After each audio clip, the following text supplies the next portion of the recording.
Hello, hello, je suis ravie de vous retrouver pour cette guidance Oracle Astro des Capricornes et Ascendant Capricorne pour le mois de juillet 2024. Le Cancer pour vous est un signe très important puisqu'il est votre signe complémentaire et opposé en astrologie. Donc les planètes en Cancer sont positionnées dans votre maison 7, la maison du couple, la maison des associés, la maison de votre relation aux autres ou la vision qu'ont les autres de vous-même. Le soleil placé dans cette maison 7 va mettre en lumière tous ces thèmes. Mercure est positionné dans cette maison 7 aussi, 1er, 2 juillet. Ensuite, elle passera en Lion. Vénus, elle, est positionnée dans cette maison 7 jusqu'au 11 juillet et peut vous permettre de faire une très belle rencontre qui vous amènera à former un couple. Donc ce mois de juillet est très intéressant pour vous et très fructueux, amoureusement en tout cas.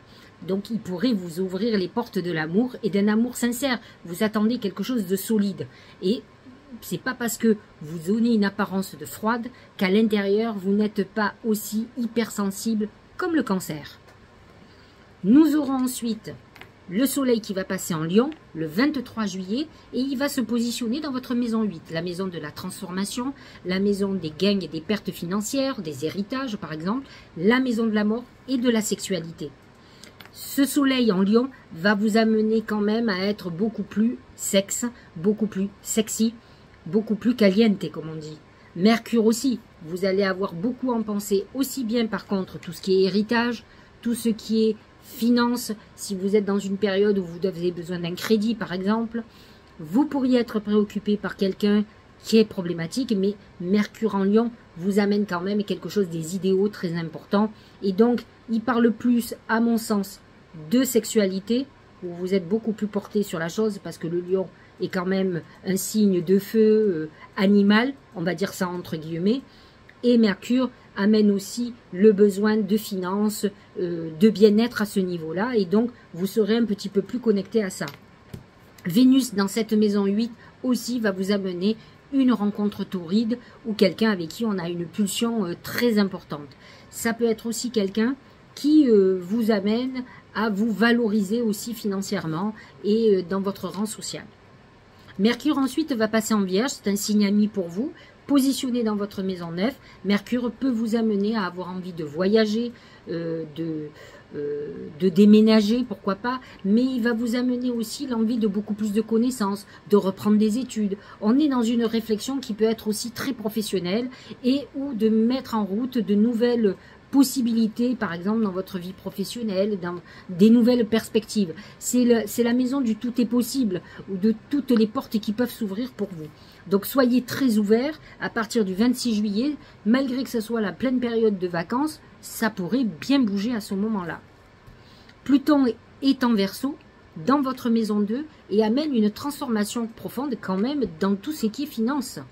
Dans votre patrimoine, vous pouvez effectivement hériter de biens, comme vous pouvez aussi en vendre, comme vous pouvez aussi avoir quelques difficultés financières, mais fondamentalement, on doit être dans une période qui s'améliore au niveau financier par des gros bouleversements que vous n'aviez pas prévus par exemple.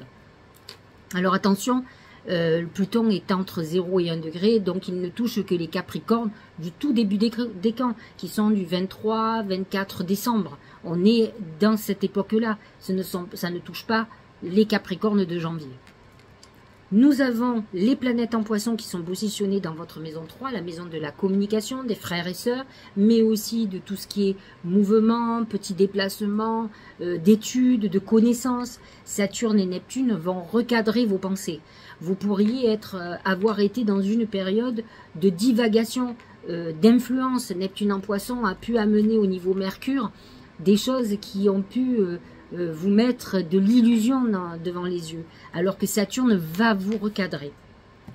Uranus est en Taureau, c'est un signe ami pour vous, positionné dans votre maison 5, très bonne maison, maison des enfants, maison des amours. Ça peut amener une rencontre sentimentale brutale. 25-26 degrés, donc c'est les Capricornes du dernier décan. Mars est aussi dans cette maison et donc va amener une action par rapport à vos enfants, par rapport à la créativité et certainement par rapport à vos amours. Vous pourriez faire une rencontre très passionnante, très passionnée quelqu'un qui comprend comment vous fonctionnez, parce que Mars en Taureau est quand même très raisonné, il n'est pas dans l'impulsion et que dans la passion.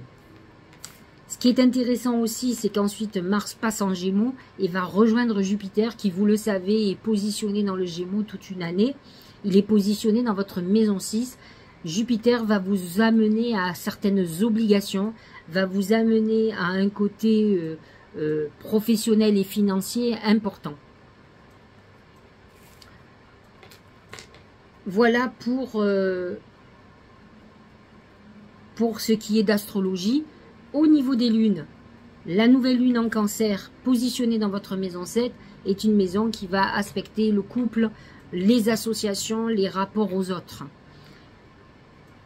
Pleine lune en Capricorne dans votre signe, 21 juillet, deuxième pleine lune, donc regardez quand même entre fin juin et le 21 juillet ce qui s'est passé quand même dans cet axe, quand même qui est l'axe 7-1, qui est l'axe du couple, de la relation aux autres, des associations, comment ça s'est formulé. En tout cas, c'est un bon moment pour faire vos vœux parce que vous êtes complètement impliqué par cette période qui touche le Cancer et qui touche quand même cette pleine lune qui la lune est dans votre signe. Donc, c'est une période très importante pour vous. Nous allons voir ce que nous disent les oracles. On va commencer avec mon oracle, l'oracle magique du mar de café. C'est le feu. Le feu représente deux choses. Donc, vous avez un mois qui va être marqué à la fois par les conflits et par la passion. Je vous disais quand même que vous avez une Vénus qui va être positionnée dans votre maison 8 à partir du 12 juillet, qui va vous amener une relation très haute, très passionnelle. Donc, on sent que ce mois va être important. Et n'oublions pas que Mars est positionné dans votre maison 5. Mars, planète de la sexualité et de la passion, des conflits aussi, je vous l'accorde, hein. Mais dans votre maison 5, la maison des amours. Donc, nous avons deux aspects, deux planètes qui peuvent nous faire comprendre qu'une passion vous attend ce mois-ci. Mais attention, il peut y avoir aussi dans les passions beaucoup de conflits. Donc attention, attention sur les couples. Peut-être que ça va être à couteau tiré. Comme ça peut devenir, vous pouvez retrouver une sexualité dans des vieux couples et raviver la flamme. Je vous le souhaite. Au niveau professionnel et financier, c'est le bateau. Le bateau, c'est nouvelle aventure pour vous. Donc au niveau professionnel, vous démarrez une nouvelle activité, vous partez à l'aventure de quelque chose de nouveau. On est sur cette nouvelle aventure, démarrage de quelque chose de nouveau. Ça peut être aussi, on peut démarrer une activité à l'étranger ou délocaliser une société par exemple. On peut demander à être s'expatrier ou avoir demandé une mutation pour partir par exemple outre-mer. On est en partance professionnellement, on peut quitter un job pour aller sur un autre, on est en mouvement, on voit quelque chose de nouveau se profiler. Au niveau financier, faites attention, mais c'est une période d'investissement surtout. On peut investir dans la pierre ou dans une société. On est dans quelque chose ou dans une holding, si vous avez une holding. En tout cas, on est dans l'investissement de façon importante. Au niveau sentimental, c'est la baleine. Alors, c'est très intéressant pour les gens, pour les Capricornes et ascendant Capricorne qui veulent faire un bébé. On est dans une période très féconde, avec l'amas de planètes en Cancer, qui est le symbole de la mère et de la procréation, parfait. Et n'oublions pas que nous avons Mars dans votre maison 5, qui est la deuxième maison sur les enfants, et de la procréation aussi. Donc on a quand même un amas de planètes en Cancer, avec une nouvelle lune en Cancer en plus, 5 juillet. Donc on est complètement dans une période féconde, et un amas de planètes en maison 5, qui est la maison de la procréation. Donc pour ceux qui veulent faire un bébé, c'est parfait. C'est un moment où on est beaucoup plus dans la construction et dans le familial que dans l'amour pur et simple. Mais on est dans l'amour total parce qu'on veut faire un bébé. On est dans la construction de famille ou dans des liens qui ressoudent la famille. C'est ça la baleine. Au niveau santé, c'est la bougie. La bougie vous dit que si vous êtes malade, que vous attendez un traitement, ce traitement sera à la hauteur de ce que vous espérez. Donc ça, c'est plutôt très positif. Mais faites attention parce que la bougie parle quand même de fragilité de santé, pas une santé très solide. D'autant plus que je crois qu'on a Jupiter dans le signe du Gémeaux, d'accord, qui amène des fragilités, par exemple, sur le niveau respiratoire, souvent, sur les poumons. Et donc Jupiter, Mars sont positionnés dans votre maison 6, qui est la maison de la santé. Donc ça amène quand même une fragilité au niveau de la santé pendant un an. Donc, surveillez vos excès, surtout si vous fumez, par exemple. Hein. Et si vous êtes asthmatique, il faut arrêter la cigarette. Hein. Enfin, je ne comprends pas que des gens asthmatiques, ils arrivent à fumer. Enfin, bref, chacun fait ce qu'il veut. J'ai demandé à mes guides comment la chance allait se manifester. Et c'est la grenouille. Alors, qu'est-ce que ça veut dire? La grenouille, c'est le symbole de la transformation. Comme vous voyez, elle est près de l'eau. C'est un signe d'eau, comme le cancer. Et donc, elle vous dit, tu auras besoin des autres, tu as besoin de te transformer, tu as besoin de guérir. C'est le signe du cancer, c'est la guérison intérieure qui vous est demandée pour aller vers la chance. En fait, vous êtes votre propre ennemi.